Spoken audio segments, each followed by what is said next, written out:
अब हम लोग पढ़ते हैं design for cyclic load, cyclic cyclic load and speed. ठीक है, अभी जो है हम लोग इससे पहले जो पढ़े हैं उसमें जो हम लोग रेटिंग लाइफ निकाले हैं C/P के पावर n, ये मिलियन रिवॉल्यूशन, ये रेटिंग लाइफ हम लोग रोलिंग कॉन्टैक्ट बियरिंग का हम लोग निकाले हैं। तो ये फॉर्मूला कहाँ पे सुटेबल है? यहाँ फॉर्मूला जो है ये बेसिकली सुटेबल ये है कि जहाँ पर एक कांस्टेंट लोड जो है थ्रू आउट द ऑपरेशंस, यानी कि पूरे बियरिंग के जितना भी लाइफ था, यानी कि पूरे इसका रेटिंग लाइफ में उसमें एक ही कांस्टेंट लोड लगते रहा, तब जाकर के फिर हम लोग ये वाला फॉर्मूला हम यूज करेंगे। साइक्लिक लोड यहाँ पर कहने का मतलब ये हो गया कि बियरिंग के ऊपर डिफरेंट डिफरेंट लोड लगना है ना। जैसे सपोज कीजिए कि हम लोग बस बस एक व्हीकल है, और बस का में जो हम यूज करते हैं बियरिंग, जहाँ पर जो एक्सल होता है और जो बियरिंग हाउसिंग होता है, वहां पर एक्सल और हाउसिंग के बीच में हम बियरिंग इस्तेमाल करते हैं। ठीक है, तो अब यहाँ पर बियरिंग का, चूंकि ये क्या है, एक पब्लिक ट्रांसपोर्ट है, तो अभी हो सकता है किसी दिन पैसेंजर की इसमें बहुत भीड़ रहती है और किसी दिन पैसेंजर का इसमें भीड़ नहीं रहता है। किसी दिन 10 पैसेंजर इसमें बैठ गया, किसी दिन 20 पैसेंजर बैठ गया। तो अब बस जो है तो इस पॉइंट से पैसेंजर को उठा के यहाँ पे पहुंचाती है मान लीजिए। तो इसका जो रोड का लेंथ है वो फिक्स है, मतलब यहाँ से लेके यहाँ तक जाती है। और तो उसमें जो इसका रिवॉल्यूशन होगा व्हील का, वो भी क्या है, फिक्स है। मतलब यहाँ से मतलब एक अप्रोक्स लेते हैं। अब ऐसा नहीं है कि 5 रिवॉल्यूशन है तो 5 होगा। अब रोड है तो कभी इधर उधर टर्न लेगा तो नंबर ऑफ रिवॉल्यूशन ज्यादा होगा कम होगा, लेकिन अप्रोक्स जो है लगभग उतना ही रहेगा, क्योंकि यहाँ पर रोड का लेंथ जो है वो फिक्स है, वो यहाँ से यहाँ आती है फिर यहाँ से यहाँ जाती है। तो इस दौरान इसमें नंबर ऑफ रोटेशन होता है। तो जैसे कि फर्स्ट डे जो है इसमें क्या हो गया, 10 पैसेंजर बैठ बैठ के गया, तो इस समय जो इसकी बियरिंग होगी तो उस पर 10 पैसेंजर का जो लोड होगा, वो वो लोड ही इस बियरिंग के ऊपर लगा। जब तक ये यहाँ से यहाँ तक पहुंचा तब तक उसके ऊपर 10 पैसेंजर का लोड रहा। अगला दिन इसमें मान लीजिए 20 पैसेंजर बैठ गया, तो अब अगला दिन फिर इतना ही मतलब डिस्टेंस इतना ही जा रहा है, ट्रेवल कर रहा है, और यहाँ पर अब लोड क्या हो गया, बढ़ गया। तो अब ऐसा यहाँ पर हम क्या देख रहे हैं कि बियरिंग के ऊपर जो है हर दिन या हर समय जो है यहाँ पर लोड की वैल्यू क्या हो रही है, चेंज हो रही है, जबकि यहाँ आरपीएम फिक्स है। दूसरा केस तो ये हो सकता है कि मान लीजिए कि अब जैसे एक छोटा सा कार है, उसमें 4 आदमी का मतलब 4 से 5 पर्सन का बैठने का इसमें जगह है, लेकिन कार आज जो है सो कभी पटना गया, कभी जो है सो दरभंगा गया, कभी कोई और जगह गया। तो मतलब हो गया कि यहाँ पर उसका डिस्टेंस, मतलब नंबर ऑफ डिस्टेंस चेंज कर रहा है, यानी कि उस समय लोड वो उतना ही है, लेकिन कभी डिस्टेंस वहां से वहां गया, कभी वहां से वहां गया, नंबर ऑफ रिवॉल्यूशन उसका चेंज होता रहा। तो इस प्रकार से लोड का वेरिएशन और स्पीड का वेरिएशन वो उसका क्या है, साइक्लिक है। साइक्लिक कहने का मतलब है कि कुछ रिवॉल्यूशन तक कुछ लोड रहा, कुछ रिवॉल्यूशन तक कुछ लोड रहा। तो अब बियरिंग का जो लाइफ है वो हम लोग डिपेंड करता है उसके डायनामिक लोड कैरिंग कैपेसिटी और प्लस में जो है इक्विवेलेंट लोड के ऊपर, ये दो वैल्यू पर डिपेंड करता है। तो अगर ये लोड फ्लक्चुएट करेगा, लोड का बढ़ना, जैसे यहाँ P का मान बढ़ेगा तो L10 का मान क्या होगा, घटेगा। ज्यादा लोड को अगर हम व्हीकल के ऊपर या बियरिंग के ऊपर ज्यादा लोड देंगे तो उसका जो रेटिंग लाइफ है वो घटेगा। ठीक है, तो अलग अलग लोड में उसका अलग अलग लाइफ रहा। तो हम जैसे कि डायनामिक लोड कैरिंग कैपेसिटी में बियरिंग के लाइफ को हम उसके रिवॉल्यूशन से मेजर करते हैं, या फिर आवर ऑफ ऑपरेशन, मतलब कितना आवर तक वो ऑपरेशन में रहा, उसके आधार पर हम उसकी लाइफ को डिसीजन करते हैं। तो हम इसीलिए कोई भी बियरिंग हम लोग अगर लगाते हैं खरीद के, तो उसको हम ये नहीं कहेंगे कि ये बियरिंग हमारा 5 साल तक चलेगा। वो कितना चलेगा वो हमारे ऊपर है। जिस तरह से हम उसके ऊपर लोड देंगे, जिस तरह से उसका हम रिवॉल्यूशन देंगे, जिस प्रकार से उसका हम ऑपरेशन करेंगे, उसका रेटिंग लाइफ हमारे एक्टिविटी के ऊपर, हमारे एप्लीकेशन के ऊपर निर्भर करता है। तो यहाँ पर अगर इस प्रकार का कोई साइक्लिक लोड या स्पीड है, तो फिर उससे में हम फिर कैसे यहाँ पर एक्सपेक्टेड लाइफ हम कैसे निकाल सकते हैं कि एक बियरिंग का एक्सपेक्टेड रेटिंग लाइफ कितना होगा। तो यहाँ पर हम लोग एज्यूम कर लेते हैं, जैसे कि अभी एग्जांपल दे कि 10 पैसेंजर को बैठा के कुछ N1 रिवॉल्यूशन किया, अगला दिन जो है 15 पैसेंजर बैठा के N2 रिवॉल्यूशन किया। ठीक है, लोड चेंज हुआ, रिवॉल्यूशन भी चेंज हो सकता है। तो हम लोग मान लेते हैं कि जैसे P1 P2 Px ये हमारा क्या है, एक साइक्लिक लोड है, ये लोड है। और N1 N है ना, इसको हम लोग कैपिटल में कर देते हैं, N1 N2 Nx ये क्या है, स्पीड है। ठीक है, ये स्पीड वेरिएशन है। यानी कि जब P1 लोड लगा के, यानी कि ये बियरिंग जो है P1 लोड जब उस पर लगा तो N1 रिवॉल्यूशन किया, P2 लोड लगा तो N2 रिवॉल्यूशन किया, इसी तरह से Px लोड लगा तो Nx रिवॉल्यूशन कंप्लीट किया, है ना। तो पहले हम लोग देखते हैं कि इसका रेटिंग लाइफ कितना होगा। अगर उसके ऊपर कोई P1 लोड लगा और N1 रिवॉल्यूशन हुआ, तो उसका कितना लाइफ कंज्यूम हो गया। अब जैसे इसको हम ऐसे भी सोच सकते हैं कि जैसे एक मतलब कोई भी आदमी है या कोई जानवर है, उसका मान लीजिए कि यहाँ पर धरती पर कितना दिन जिंदा रहेगा, ऐसे हम लोग एक्सपेक्ट करते हैं कि ये सब ऊपर वाला के हाथ में है, मतलब इसका एज इतना है ना। एक इंसान जो है 60 70 80 90 कोई 100 भी चला जाता है, ये उसका मतलब टोटल लाइफ है ना। लेकिन अब उसमें है कि जितना ईयर बीतते जा रहा है ना, हर एक बर्थडे के बाद जो है उसका एक क्या हो रहा है, कमते जा रहा है। यानी कि ऊपर लिमिट फिक्स है और नीचे अब जितना समय बीतते जा रहा है उसके लाइफ से हर एक दिन घटते जा रहा है।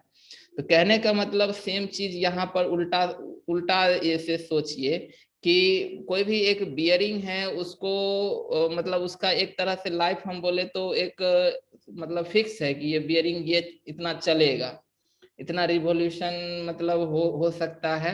लेकिन अब जितना हम उसका यूज करते जाएंगे, उसका लाइफ जो है उतना क्या होगा, अपना लिमिट से घटते जाएगा, है ना। तो जैसे हम यहाँ पर लाइफ निकालें कि यहाँ पर रेटिंग लाइफ निकालें, रेटिंग लाइफ L1 कर देते हैं, corresponding to load P1। P1 load के क्रॉसपॉन्डिंग उसका रेटिंग लाइफ जो है L1 बराबर हो जाएगा C/P1 के पावर N मिलियन रिवॉल्यूशन। ठीक है, यहाँ पर हम बॉल बियरिंग ले लेते हैं एग्जाम्पल के रूप में। ठीक है, कुछ नहीं है, बॉल बियरिंग रहेगा तो 3 लेंगे, रोलर रहेगा तो 10/3 लेंगे। तो सिंपली कैलकुलेशन हम ज्यादातर बॉल बियरिंग का ही हमें पूछता है, तो इसलिए हम यहाँ पर बॉल बियरिंग का ही एग्जाम्पल लेके चलते हैं। तो C/P1 के पावर क्या हो जाएगा, 3 मिलियन रिवॉल्यूशन। यानी कि जब बियरिंग के ऊपर अगर L1 लोड लगेगा, P1 लोड लगेगा, तो उसका एक्सपेक्टेड लाइफ इतना होगा। लेकिन ये लोड जो है वो कुछ ही देर तक लगा है, हमेशा नहीं लगा है। ये लोड जो है वो कुछ ही अगर ये मतलब P1 लोड लगेगा तो हमको इतना मिलियन रिवॉल्यूशन वो देगा लाइफ। तो इसका मतलब हम ये हो गया कि एक रिवॉल्यूशन में उसका इन वन रिवॉल्यूशन, एक रिवॉल्यूशन में लाइफ इसका कितना कंज्यूम हो जाएगा, लाइफ कंज्यूम्ड, यानी इसका लाइफ जो खर्च हो गया उसको हम लोग वो इन्वर्स हो जाएगा, यानी कि ये हो जाएगा P1, इसको मिलियन है ना, तो इसको हम लोग मिलियन को हटा के 10⁶ रिवॉल्यूशन कर देते हैं, मिलियन मतलब 10⁶, तो ये हो जाएगा P1, इसको L1 को उल्टा हो गया ना, P1/C का क्या हो जाएगा Q इंटू 1/10⁶। ये एक रिवॉल्यूशन में इसका इतना लाइफ क्या हो गया, कंज्यूम, मतलब टोटल P1 लोड के अंडर वो इतना रिवॉल्यूशन देगा, तो एक रिवॉल्यूशन में उसकी लाइफ इतना पार्ट जो है वो कंज्यूम हो जाएगा। तो P1 जब लोड लगा तब उस समय उसका मतलब P1 लोड को लेकर के वो N1 रिवॉल्यूशन किया, तो यहाँ पर हम लोग निकाल देंगे for N1 revolution the life consumed, यहाँ पर लाइफ कितना कंज्यूम्ड हो जाएगा, तो इसको हम लोग क्या कर देंगे, N1 से गुना कर देंगे, तो यहाँ पर हो जाएगा N1 P1 का Q/C का Q और इंटू 1/10⁶, ये हो जाएगा। देखिए यहाँ पर C जो है डायनामिक लोड कैरिंग कैपेसिटी है, एक बियरिंग का फिक्स होता है, कैपेसिटी मतलब क्या, क्षमता। तो कोई भी बियरिंग अगर हम लोग सिलेक्शन कर लिए हैं और यूज कर रहे हैं तो उसका डायनामिक लोड कैरिंग कैपेसिटी करने का उसके पास क्षमता फिक्स होता है, इसीलिए यहाँ पर C1 C2 नहीं होगा, इसलिए सब में C ही होगा। अब लोड हमारा अलग अलग लग सकता है लेकिन उसकी क्षमता क्या है, अब जैसे हमारे हमारे पास मैक्सिमम हम 40 किलो वजन उठा सकते हैं, ये हमारी क्षमता हुआ। अब हम डेली काम करते हैं, कभी कभी 5 किलो उठाने का जरूरत पड़ता है, कभी 10 किलो उठाने का जरूरत पड़ता है, तो जब जितना हमको जरूरत पड़ता है उतना हम लोग उठा के काम कर लेते हैं, लेकिन हमारी क्षमता क्या है, फिक्स है। तो हम 5 किलो उठा के लिए हैं, उठा के अपना सामान उठा के हम काम कर रहे हैं, तो इसका मतलब ये नहीं कि हम 5 किलो उठा सकते हैं, हमारी क्षमता 40 किलो उठाने तक है, उसी तरह ये समझ लीजिए, इसीलिए C का वैल्यू इसमें क्या रहेगा, सेम ही रहेगा। उसी तरह अगर हम लोग सिमिलरली अगर life consumed for load P2 and N2 revolution, यानी कि लोड P2 और N2 रिवॉल्यूशन, मतलब लोड जब बियरिंग के ऊपर P2 लग रहा है और P2 लोड के साथ N2 रिवॉल्यूशन कर रहा है, तो उसका लाइफ कितना कंज्यूम हो जाएगा, वो लाइफ कंज्यूम हो जाएगा N2 P2 का Q/C का Q इंटू 10⁶। तो इसी तरह से हम लोग फिर P3 N3 रिवॉल्यूशन इसी तरह से हम लोग मतलब निकालते चले जाएंगे। तो इस तरह से हम लोग यहाँ पर अब हम लोग टोटल लाइफ निकालें, total life consumed for complete work cycle, complete work cycle का मतलब ये हो गया कि फर्स्ट रिवॉल्यूशन मतलब ऑपरेशन जिस दिन से स्टार्ट हुआ और जिस दिन हम बियरिंग को वहां से रिजेक्ट कर दिए, वो हमारा फेल कर गया, रिजेक्ट कर दिया, तो ये पूरा उसका एक वर्क साइकिल हो गया।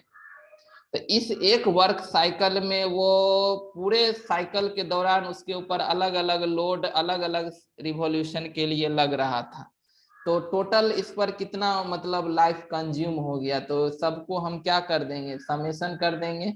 तो N1 P1 का Q/C into 10⁶ plus N2 P2 का Q/C इंटू 10⁶, इसी तरह से जितना रिवॉल्यूशन लोड के अंदर होगा यानी कि NX Px का Q/C इंटू 10⁶, ये हो गया total life consume for complete work cycle के लिए। अब हम लोग क्या करते हैं, ये तो है कि अलग अलग लोड जब अलग अलग रिवॉल्यूशन के लिए लगा तब हमको बियरिंग का लाइफ जो है हमको इतना मिला, ये टोटल बियरिंग लाइफ मिला जब उसके ऊपर अलग अलग लोड अलग अलग समय के लिए यानी अलग अलग रिवॉल्यूशन के लिए लगा तब। अब इसको हम लोग जो है एक ऐसा लोड को एज्यूम कर लेते हैं, जैसे यहाँ आप लोग मान लेते हैं कि PE क्या है, एक इक्विवेलेंट लोड है, इक्विवेलेंट लोड है, और equivalent load for complete work cycle. Work cycle मतलब ये हो गया, देखिए यहाँ पर मान लीजिए कि अलग अलग लोड अलग अलग के लिए टोटल रिवॉल्यूशन मान लीजिए कि 500 रिवॉल्यूशन कोई बियरिंग चला है, तो उस 500 रिवॉल्यूशन में हो सकता है कि 50 रिवॉल्यूशन वो P1 लोड के लिए चला है ना, 60 रिवॉल्यूशन P2 के लिए चला। इस तरह से मतलब अलग अलग रिवॉल्यूशन जो है अलग अलग लोड के लिए इस्तेमाल हुआ, फाइनली जो है तो वो हमको 500 रिवॉल्यूशन हमको मिला, है ना, क्योंकि हम रिवॉल्यूशन में ही लाइफ को एक्सपेक्ट करते हैं कितना रिवॉल्यूशन दिया। तो ये भी क्या है, पीई यहाँ पर कोई एक इक्विवेलेंट लोड है for complete work cycle. Complete work cycle में यहाँ पर हम इक्विवेलेंट लोड निकाल रहे हैं, तो जो नंबर ऑफ साइकिल है यानी कि जितना साइकिल ये कंप्लीट किया है, अलग अलग लोड अलग अलग रिवॉल्यूशन के ड्यूरेशन में जितना ये साइकिल कंप्लीट किया, जितना रिवॉल्यूशन दिया, उतना ही रिवॉल्यूशन अगर कोई एक अकेला लोड दे रहा है ना, कोई अकेला लोड दे रहा है, तो ये लोड इन सब का क्या कहलाएगा, इक्विवेलेंट कहलाएगा, है ना। लेकिन इसके लिए जो नंबर ऑफ रिवॉल्यूशन होना चाहिए वो क्या होना चाहिए, वो N1 plus N2 plus N3 plus dot dot dot dot NX, है ना। मतलब जितना रिवॉल्यूशन यहाँ से हमको मिला है उतना ही रिवॉल्यूशन यहाँ भी उतना ही रिवॉल्यूशन हम लोग यहाँ भी रखते हैं। अब जो मतलब एक ऐसा लोड जो इतना ही रिवॉल्यूशन में इतना ही लाइफ दे, तो ये लोड जो है इन सब लोड का क्या कहलाएगा, इक्विवेलेंट कहलाएगा, है ना। तो यहाँ पर अब इसमें अगर हम लोग निकालें कि द इक्विवेलेंट लोड जो टोटल m साइकिल के लिए यूज हुआ है, तो इसमें लाइफ कंज्यूम कितना हो जाएगा, तो the life consumed by the work cycle, दोनों में वर्क साइकिल फिक्स है, तो यहाँ पर क्या हो जाएगा, ये हो जाएगा N इंटू पीई, यहाँ पर लोड पीई है, पीई का क्यू बाय सी का क्यू इंटू 10⁶, यहाँ पर सी का क्यू है, सी का क्यू होगा, तो ये हो गया। तो हमको इक्विवेलेंट लोड में भी जितना लाइफ मिला, अब यही लाइफ और ये लाइफ दोनों अगर बराबर हो जाए तब ये लोड इन सब लोड का क्या कहलाएगा, इक्विवेलेंट कहलाएगा। तो इसको हम लोग इक्वेशन 1 मान लेते हैं, इसको 2 मान लेते हैं, दोनों को हम क्या कर देते हैं, इक्वेट कर देते हैं। तो इक्वेटिंग इक्वेशन 1 एंड 2 दोनों को इक्वेट कर देते हैं, तो यहाँ हो जाएगा N इंटू पीई का क्यू बाय सी का क्यू इंटू 10⁶ बराबर हो जाएगा N1 P1 का q by c q 10⁶ plus N2 P2 का q by c q into 10⁶ plus dot dot dot NX Px का क्यू बाय सी का q into 10⁶। ये बॉटम वाला तो सब में कॉमन है, ये कैंसिल हो जाएगा, तो यहाँ पर क्या हो जाएगा, N Pe का क्यू बराबर हो जाएगा N1 P1 का क्यू प्लस N2 P2 का Q plus dot dot dot NX Px का क्यू, है ना। तो यहाँ पर Pe का मान निकाल देंगे, तो ये यहाँ पर क्या हो जाएगा, क्यूबिक रूट N1 P1 का क्यू प्लस N2 P2 का Q plus dot dot dot NX Px का क्यू बाय यहाँ पर ये n है टोटल साइकिल यानी N1 plus N2 plus dot dot dot NX, ठीक है। तो ये हमको क्या आ गया, फॉर्मूला आ गया, है ना। ये बॉल बियरिंग के लिए हो गया।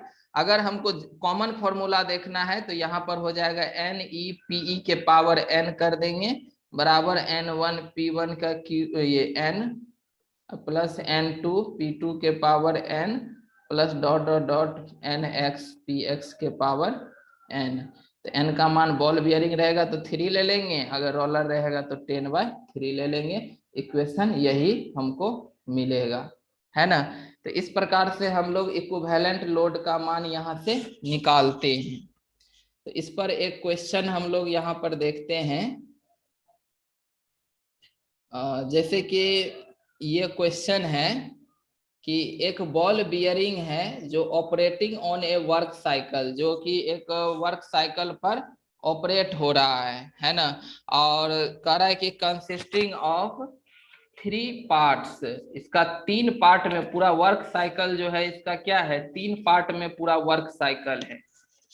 तो उसमें कह रहा है कि एक वर्क मतलब 3 पार्ट में वर्क साइकिल है, तो एक में कह रहा है कि 1 क्वार्टर साइकिल के लिए 3000 न्यूटन लोड है और 1440 आरपीएम है एक क्वार्टर साइकिल के लिए।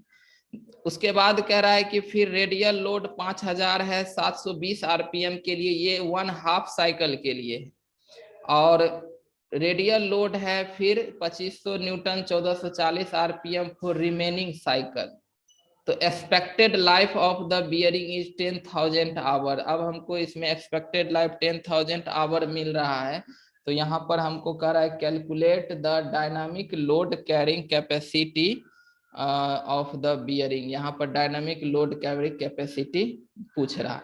तो देखिए पूरा वर्क साइकिल है, तो पूरा वर्क साइकिल का अगर हम लोग एक वर्क साइकिल है, एक यहाँ पर वर्क साइकिल है, ठीक है, यानी कि एक बार बियरिंग इंस्टॉल किए और फिर वो रिमूव किए, तो एक वर्क साइकिल हो गया। एक वर्क साइकिल का 1 क्वार्टर जो है, यानी कि इस वर्क साइकिल का 1 क्वार्टर इस ड्यूरेशन में 3000 न्यूटन का लोड है, 1440 आरपीएम है। फिर जो है हाफ वर्क साइकिल के लिए फिर 5000 यहाँ पर न्यूटन लोड है और 720 आरपीएम है। और रिमेनिंग वर्क साइकिल कितना बच जाएगा, तो देखिए अभी तक वर्क साइकिल कितना कंज्यूम हो गया, अभी तक कंज्यूम हो गया हाफ प्लस 1/4, तो ये हो जाएगा कितना 4 इंटू 2 प्लस 1 यानी कि 3/4। तो अब ये इतना कंज्यूम हो चुका है, तो अब वर्क साइकिल कितना बच रहा है, तो 1 - 3/4 यानी 1/4 साइकिल अभी बच रहा है। तो बाकी जो 1/4 साइकिल है इसमें फिर से 2500 न्यूटन का लोड है और 1440 आरपीएम, ठीक है। तो इसको अब हमको यहाँ से डायनामिक कैरिंग कैपेसिटी मतलब लोड कैरिंग कैपेसिटी निकालना है। तो देखिए कैसे निकालेंगे। तो यहाँ पर जैसे है कि पूरा वर्क साइकिल जो है ये 1/4 प्लस 1/2 और प्लस 1/4 इस 3 पार्ट में जो है तो कंप्लीट वर्क साइकिल हमारा अवेलेबल है, ठीक है। इसमें इस रेंज में जो है कितना है, इस रेंज में है हमको 3000 न्यूटन का फोर्स है और 1440 आरपीएम है। इस हाफ साइकिल में जो है 5000 न्यूटन का फोर्स है और 720 आरपीएम का है। और फिर इसमें जो है 2500 न्यूटन का लोड है और हमको 1440 आरपीएम यूज हो रहा है। तो अब हम इसको अगर हम लोग मान लेते हैं कि अगर एज्यूम करते हैं कि कंसीडर द वर्क साइकिल जो है work cycle of 1 minute duration, अगर 1 मिनट का ड्यूरेशन है तो 1 मिनट का ड्यूरेशन में यानी ये चूंकि इसलिए कर रहे चूंकि ये रिवॉल्यूशन पर मिनट में दिया हुआ है। रिवॉल्यूशन पर मिनट मतलब 1 मिनट में 1440 रिवॉल्यूशन, यहाँ पर 1 मिनट में 720 रिवॉल्यूशन, यहाँ पर 1 मिनट में 1440 रिवॉल्यूशन। तो अब 1 मिनट का ड्यूरेशन है तो इसमें यहाँ पर n1 का मान जो हो जाएगा, जो यहाँ पर साइकिल है वो हो जाएगा यहाँ पर 1/4 इंटू 1440 यानी टोटल आरपीएम का जितना साइकिल तक ये चला, अगर एक साइकिल को 1 मिनट ड्यूरेशन माने हैं तो यहाँ पर ये हो जाएगा कितना 360 रिवॉल्यूशन। उसी तरह n2 जो है ये हाफ के लिए है, मतलब हाफ मिनट तक जो है वो 720 आरपीएम रहा है। तो 720 मतलब उस दौरान में ये कितना रिवॉल्यूशन हो गया, फिर से 360 रिवॉल्यूशन। फिर n3 जो है यहाँ पर ये यानी कि 1/4 मिनट के लिए 1440 आरपीएम हो रहा है। तो यानी कि 1/1440 ये भी 360 रिवॉल्यूशन। तो टोटल रिवॉल्यूशन यहाँ पर कितना हो गया, टोटल रिवॉल्यूशन जो है यहाँ पर N1 plus N2 plus N3 हो गया, यानी कि तीनों को जोड़ देंगे 360 प्लस 360 प्लस 360, ये हो जाएगा 1080। तो यहाँ से अब हम लोग क्या करते हैं कि पहले इक्विवेलेंट लोड निकाल लेते हैं, ठीक है। तो इक्विवेलेंट लोड जो है ये क्या हो जाएगा, क्यूबिक रूट, बॉल बियरिंग है ना, तो ये हो जाएगा N1 P1 का क्यूब बाई N1 P1 का क्यूब प्लस N2 P2 का क्यूब। यहाँ तीन ही ये है, तीन ही पार्ट में है, तो यहाँ पर N3 P3 का cube by N1 plus N2 plus N3। तो यहाँ से हो जाएगा क्यूबिक रूट N1 है हमको 360 इंटू P1 हो गया कितना 3000 के का क्यूब प्लस 360 गुने 5000 का क्यूब प्लस जो है 360 इंटू 2500 का क्यूब। अब बाय टोटल यहाँ पर कितना है 1080 रिवॉल्यूशन। इसको सॉल्व करेंगे तो ये आ जाएगा 3823 न्यूटन। तो ये हमको क्या निकल गया, यहाँ से इक्विवेलेंट लोड निकल गया। तो अब इक्विवेलेंट लोड निकल गया तो अब हम लोग डायनामिक लोड कैरिंग कैपेसिटी निकालेंगे। डायनामिक लोड कैरिंग कैपेसिटी, तो ये कितना हो जाएगा, तो जैसे L10 बराबर होता है ये आवर में दिया हुआ है इसका एक्सपेक्टेड लाइफ, जैसा कि हम क्वेश्चन में दिखाए थे कि उसका एक्सपेक्टेड लाइफ आवर में जो है उसका एक्सपेक्टेड लाइफ कितना दिया हुआ है, वो दिया हुआ है 10,000 आवर।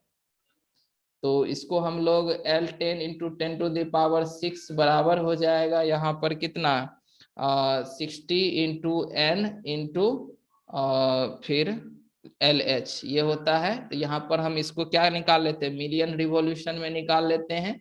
तो L10 बराबर हो जाएगा 60 इंटू इसका टोटल है 1080 N और LH है 10,000 बाय 10⁶। तो यहाँ पर 4 5 6 कट गया, तो ये आ गया हमको कितना 648 मिलियन रिवॉल्यूशन। ठीक है, तो ये आ गया। तो अब हम लोग L10 बराबर फॉर्मूला होता है क्या, C बाय P के पावर N होता है ना। तो C बराबर क्या होगा P इंटू L10 के पावर 1 बाय N हो जाएगा। इक्विवेलेंट लोड हम लोग निकाल ही लिए हैं। इक्विवेलेंट लोड जो है यहाँ से आया है 3823 न्यूटन। तो यहाँ पर इक्विवेलेंट लोड जो है हम लोग पुट कर देंगे 3823 इंटू L10 भी निकाल चुके हैं 648 और N यहाँ पर कितना हो जाएगा 3। तो इसको फिर फाइनली हम लोग सॉल्व करेंगे तो ये हमको आ जाएगा 33082 न्यूटन। तो इस प्रकार से हमको यहाँ पर डायनामिक लोड कैरिंग कैपेसिटी का मान 33,082 आ गया।